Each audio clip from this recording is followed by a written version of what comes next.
10 দিন সুযোগ আমাদের জন্য। 10 দিন সুযোগ দিছেন আল্লাহ, 10 দিন সুযোগ। ওয়ালায়ালিন আশ, আল্লাহ 10 দিন সুযোগ দিছেন। প্রত্যেক রাত্রকে লাইলাতুল কদর বানায়া পেশ করবেন। প্রত্যেক রাত্রটাকে লাইলাতুল কদরের মতো রূপ দিবেন, যে এটাকে কাজে লাগাবে লাইলাতুল কদরের সওয়াব পাবে। দিনের আমলগুলাকে 1 বৎসরের রূপ দিবেন। প্রতিদিনের রোজা 1 বৎসরের রোজা, প্রতিদিনের নফল আমল 1 বৎসরের আমল গণ্য হবে। এই জন্য সুযোগ আসতেছে, সুযোগ আসতেছে, সুযোগ আসতেছে, সুযোগ আসতেছে, এটাকে কাজে লাগানো যায়। 9 দিন রোজা, 10 রাত্র বন্দেগী। 1 তারিখ থেকে 1 তারিখ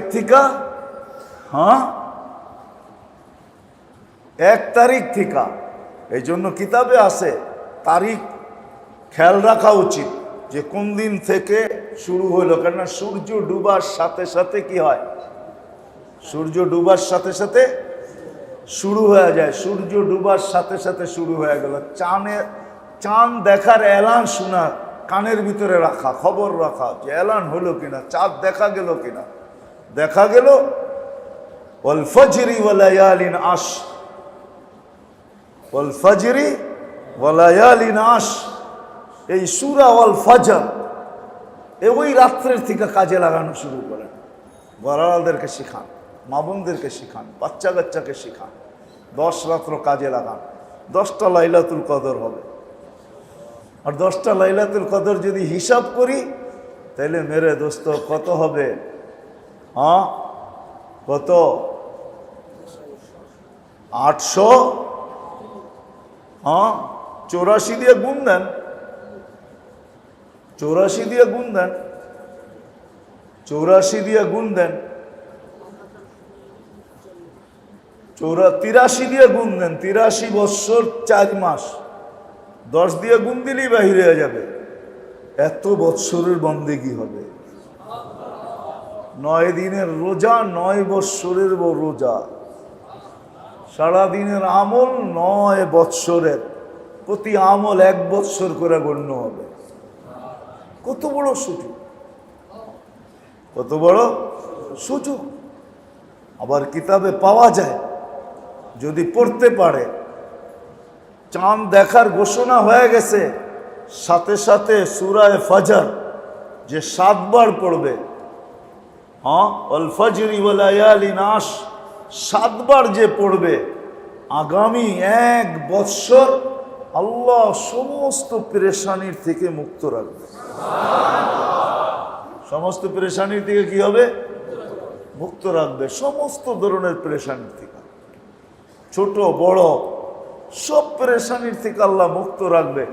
যদি সূরা ফজর ওই চাঁদ উঠার এলান শোনার সাথে সাথে ওই রাত্রেই যদি 7 বার সূরা ফজর পড়ে, আল্লাহ এই সূরার ভিতরে এই বরকত রাখছেন যে 1 বৎসরের সমস্ত পেরেশানি কি হবে? কি হবে? কত সহজ, ঠিক না? আমরা তো ভাববো যে পেরেশানি দূর করে লাভটা কি, ঠিক না? সূরা পড়ার দরকারটা কি, ঠিক না? কি কি বলেন? কাঠের মূর্তিও তো করে, ঠিক না? আমাদের তো আছে অসুবিধা কি, পেরেশানি এমনি দূর হয়ে যাবে, ঠিক না? এক একজন পদ্ধতি, কিন্তু আল্লাহ মন্দার উপরে মেহেরবানি করে দিয়া দিয়েছেন। মন্দার উপরে মেহেরবানি করছেন। বিদায়ী ফজিলত আমাদেরকে শুনাইছেন যে ওয়াল ফজরি, চাঁদ দেখার সাথে সাথে, চাঁদ শোনার ঘোষণার সাথে সাথে 7 বার পড়ো। পুরা বৎসর তুমি ইনশাআল্লাহ পেরেশানি মুক্ত থাকবে। কোনো পেরেশানি, আমি তো বলি সারা বৎসর পেরেশানি মুক্ত থাকবে। তাহলে ওই বৎসরে যদি মারা যায় তাহলে কবরও তো একটা পেরেশানি, ঠিক না? মনে হয় এটার থেকেও আল্লাহ মুক্ত করে দিবে। কি মনে থাকবে তো? পড়বো তো? রাতগুলা কাজে লাগাবো তো, হ্যাঁ, ঘরওয়ালাদেরকে নিয়ে কাজে লাগাই। এখন আপনি যদি ভাবেন যে সামনে তো ঈদ, কিছু তো করতেই হবে, সারা রাত্র যদি কাটায়া দিই ইবাদত বন্দেগিতে, তাহলে দিন কিভাবে যাবে? দিনের ভিতরে কাজ করব কি করে? কমসে কম এতটুক করেন, যদি না পারেন এতটুক করেন, এশা ফজর বা জামাত। এশা কি বা জামাত পারবেন তো? এশা আর ফজর বা জামাত, আর সাথে সাথে শোয়ার আগে কমসে কম 4 রাকাত পড়া ঘুমান। 4 রাকাত পড়ে আল্লাহর কাছে দোয়া করেন, আল্লাহ শুনছি এই 10 রাত্র নাকি বড় লাইলাতুল কদরের মতো, কিন্তু তুমি জানো আমাকে প্রতিদিন সকালে বাহির হইতে হয়, শ্রম পেশার মানুষ, চাকরিজীবী মানুষ, শ্রম দিতে হয়, চাকরি করতে হয়, সকালে উঠা যেতে হয়। আল্লাহ এতটুকুই করতে পারলাম, আর পারলাম না, তুমি এতটুকুই সামনে রেখা তুমি আমাকে পুরাটা দিয়া দাও, আমার বিশ্বাস আপনি পুরাটা পাবেন। এতটুক তো করতে পারি, ইসলাম তো সহজ। আর দিনের বেলা রোজা রাখা, 9টা রোজা রাখি স্বাস্থ্যের জন্যও ভালো। হ্যাঁ, দুনিয়া রাখতেছে কিন্তু রোজা, কিন্তু অন্য নামে। আমাদেরকে তো আল্লাহ রোজার নামে রোজা দিছেন, রোজার নামে রোজা দিছেন, দুনিয়া রাখতেছে কিন্তু অন্য নামে। কেউ অটোফেজির নামে রোজা রাখতেছে, কেউ ডায়েট কন্ট্রোলের নামে রোজা রাখতেছে। আল্লাহ তো আমাদেরকে রোজা দিছেন রোজার নামে। কি নামে? রোজার নামে। বোঝেন? কেননা রোজার বদলা আল্লাহ স্বয়ং নিজে দিবে। রোজার বদলা কে দিবে? আল্লাহ স্বয়ং নিজে দিবে রোজার বদলা। এই জন্য আল্লাহ তো রোজা আমাদেরকে দিছেন রোজার নামে, অন্যদেরকে দিছেন অন্য নামে। কেউ অটোফেজি নামে চালাইতেছে, কেউ ডায়েট কন্ট্রোলের নামে চালাইতেছে। আল্লাহ মুসলমান মোমেনকে রোজা দিছেন কোনো নামে চালাইতে হবে না, রোজার নামে চালাও। সুস্থতাও দিব, আবার সোয়াবও দিব, কেননা রোজার ভিতরে সুস্থতা আছে, নামাজের ভিতরে সুস্থতা আছে। আমরা তো পড়ি না, এই জন্য না পাই না। নামাজের সুস্থতা আছে, তুসাল্লি তুসাহি, হাদিসে আছে নামাজ পড়ো সুস্থতা পাবে।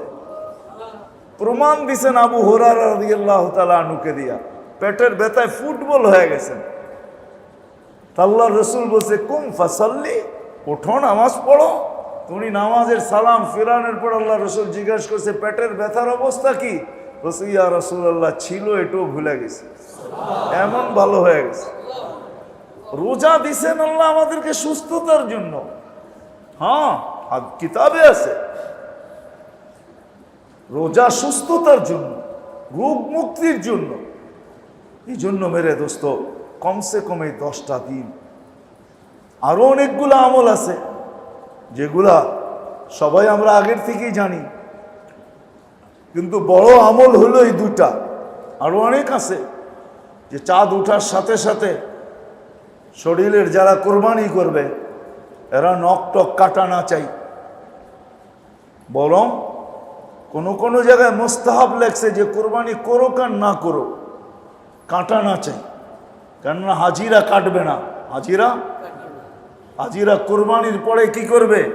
সব কিছু কাটবে। মান তাশাবাহা বিকওমিন ফাহুয়া মিনহুম। আমরা তো ওইখানে যাইতে পারি না, আর এইখানে এহরাম পরে ঘুরেও যাবে না, কেন মানুষ বলবে তোকে আবার এই পাগলামি শিখাইলো, তো শিখাইলো কে? ওরা তো ওইখানে এহরাম পরে ঘুরতেছে, তুই এইখানে এহরাম পরে ঘুরিস কি জন্য?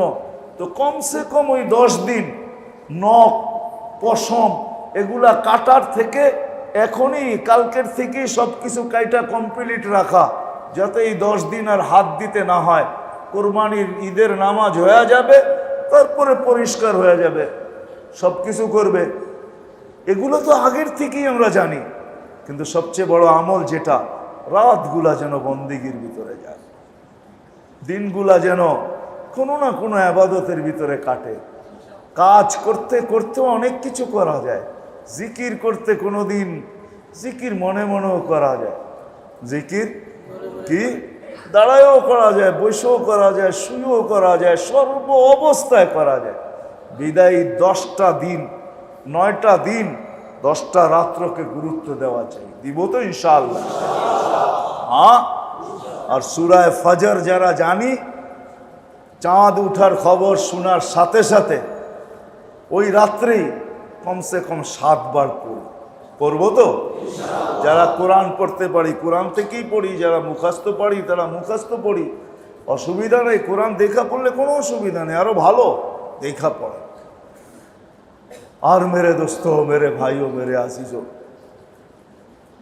আল্লাহ আমাদেরকে গুনার থেকে বাঁচার হুকুম দিছেন, আবার গুনার থেকে বাঁচায় রাখার জন্য পদ্ধতিও দিছেন। আল্লাহ গুনার থেকে বাঁচার হুকুম দিছেন, আমাদের গুনার থেকে বাঁচো, কি হুকুম দিছেন না? দেন নাই? হ্যাঁ। আবার আল্লাহ পদ্ধতিও দিছেন যে তুমি বাইচা থাকবে তো থাকবে কি করে। এই জন্য হাদিসে পাওয়া যায়, হয় আসলে ভাবলে দেখা যায় আল্লাহ যে কত বড় মেহেরবান, বান্দাকে যে কত ভালোবাসেন, কত যে মহব্বত করেন, কত ভাবেই না বান্দাকে বাঁচায় রাখতে চান। কিন্তু নাদান আমরাই, আসলে অজ্ঞ আমরাই। সবার কপালে তো সব কিছু শোভা পায় না, আমাদের কপালেও মনে হয় শোভা পায় না, যার কারণে আমরা বাঁচতে চাই না। তো আল্লাহ গুনার থেকে বাঁচার হুকুম দিছেন আর পদ্ধতিও দিছেন। এই জন্য হাদিসে পাওয়া যায় ফজরের নামাজের পরে যে 11 বার বিসমিল্লাহ সহ সূরা ইখলাস পড়বে, ইখলাস পড়বে 11 বার। ইখলাস চিনেন তো? কুল হুয়াল্লাহু আহাদ যে পড়বে, তো হাদিসের শব্দ হলো ওই দিন সে কোনো গুনাহ পর্যন্ত পৌঁছতে পারবে না। ওয়ালাউ জাহাদা শয়তান, শয়তান যতই জোর লাগাক না কেন, ওই দিন তাকে গুনায় লিপ্ত করতে পারবে না। ডেলি ফজরের পরে, ডেলি ফজরের পরে কতবার? কি মনে থাকবে? হ্যাঁ হ্যাঁ। শুধু গুনার থেকে বাঁচবেন এমন না, 10 পারেই তো 11তে যাইতে হয়, ঠিক না? কি বলেন? না 10 পার হয়ে যাইতে হয় না 11তে? না 10-এর আগেই 11? 10 পার হয়ে যাইতে হয়, ঠিক না? 10 বার যে সময় কমপ্লিট হবে, জান্নাতে একটা বাড়িও কমপ্লিট হবে। শুধু গুনার থেকে বাঁচবেন না, জান্নাতে একটা বাড়িও কি কমপ্লিট হবে। আল্লাহ গুনার থেকে বাঁচানোর হুকুম দিছেন।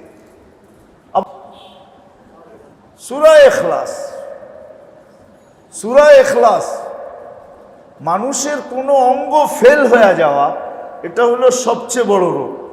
ফেল হয়ে যাওয়া, বুঝুন তো? কোনো অঙ্গ ফেল হয়ে গেল, যেমন আমরা কই না হার্ট স্ট্রোক, এটা মানে কি? হার্ট ফেল, ঠিক না? কি ব্রেন স্ট্রোক মানে কি? ব্রেন ফেল, ঠিক না? তো সমস্ত অঙ্গের ফেলের থেকে যদি আপনি বাঁচতে চান, যে কোনো অঙ্গ যেন ফেল না হয়, সচ্ছল থাকে, এটার জন্য আল্লাহ আমাদেরকে পদ্ধতি শিখাইছেন আল্লাহ রসুলের মাধ্যমে। যে সকালবেলা উঠা তুমি সুবহানাল্লাহিল আযীম ওয়া বিহামদিহি ওয়ালা হাওলা ওয়ালা কুওয়াতা ইল্লা বিল্লাহ 3 বার পড়ো, তাইলে সন্ধ্যা পর্যন্ত তোমার কোনো অঙ্গ ফেল হবে না। কি হবে না? কি প্যারালাইসিসও তো ফেল হয়ে যায়, ঠিক না? হ্যাঁ, কোনো অঙ্গ ফেল হবে না, এই বডির কোনো অঙ্গ ফেল হবে না। কাজ কম করতে পারে কিন্তু ফেল হবে না, ফেল হবে না। সুবহানাল্লাহিল আযীম ওয়া বিহামদিহি ওয়ালা হাওলা ওয়ালা কুওয়াতা ইল্লা বিল্লাহ। কয়বার? 3 বার, মাত্র 3 বার। হ্যাঁ, কত বড় মেডিসিন, ঠিক না? কি বলেন? হ্যাঁ, চোখ ফেল হবে না, কান ফেল হবে না, ব্রেন ফেল হবে না, হার্ট ফেল হবে না, হাত ফেল হবে না, পায়ের ফেল হবে না, কিডনি ফেল হবে না, লিভার ফেল হবে না, কোনো অঙ্গ ফেল হবে না, কোনো অঙ্গ ফেল হবে না, সব সচ্ছল থাকবে। যদি ফজরের পরে 3 বার, মাগরিবের পরে 3 বার, মাগরিব পড়লো তো ফজর পর্যন্ত, ফজরে পড়লো তো মাগরিব পর্যন্ত, এর চেয়ে বড় মেডিসিন কি চান? হায় হায়, তারপরেও তো আল্লাহকে মানতে ভাল লাগে না, ঠিক না? তারপরে তো আল্লাহ রসুলকে মানতে ভাল লাগে না। এত বড় মেডিসিন দিল, দুনিয়াওয়ালারা যদি এরকম কিছু আবিষ্কার করে, হ্যাঁ আমার মনে হয় মানুষ এটাকে কেনার জন্য লাইন দিবে, আগের থেকে বুকিং দিবে, ঠিক না? কি দিবেন না? দিবেন না? যাদের অর্থ আছে তারা কি বলবে, আমাদেরকে আগে দাও, ঠিক না? আবার কেউ দেখা যাবে বেশি মাত্রায় কিনা রাখবে, যে পরে ব্যবসা করবো, আমাকে আগে দাও, যত পারো দাও, টাকা যত পারে নাও, ঠিক না? কিন্তু আল্লাহ রসুল বিনা পয়সায় দিছে, কোনো অঙ্গ ফেল হবে না। পড়বো তো? আল্লাহ আমাদেরকে আমল করার তৌফিক দান করে। ওমা আলাইনা ইল্লাল বালাগ। আগামী মাসেরটা মনে হয় 24 তারিখে হবে ইনশাআল্লাহ, যদি বেঁচে থাকি, আল্লাহ আসার তৌফিক দেয়। হ্যাঁ, করবো তো এই কয়টা আমল, মনে থাকবে তো? আপোষে খুব প্রচারও করি, এটা একজন আরেকজনকে বলি, এটা একটা তাবলীগ, প্রচার করি, এটাও আমাদের দায়িত্ব, এটাও আমাদের দায়িত্ব। আল্লাহ আমাদের সবাইকে আমল করার তৌফিক দান করে। সবাই দোয়াও করি। চতুর্দিকেই অনেক জেলায় এখনো বন্যা চলতেছে, ঈদ পড়ায় মাথার উপরে চলে আসছে, ঠিক না? আর 10-12 দিন বাকি আছে ঈদ। যদি ঘরে চুলাই না জ্বলে তো ঈদ জ্বলবে কোত্থেকে, ঠিক না? এই জন্য এদের জন্য দোয়াও করি। আবার যদি সুযোগ হয় তাইলে সহযোগিতাও করি। কি আল্লাহর রসুলের হুকুম আছে, আহাব্বুন নাস আনফাউ লিন-নাস।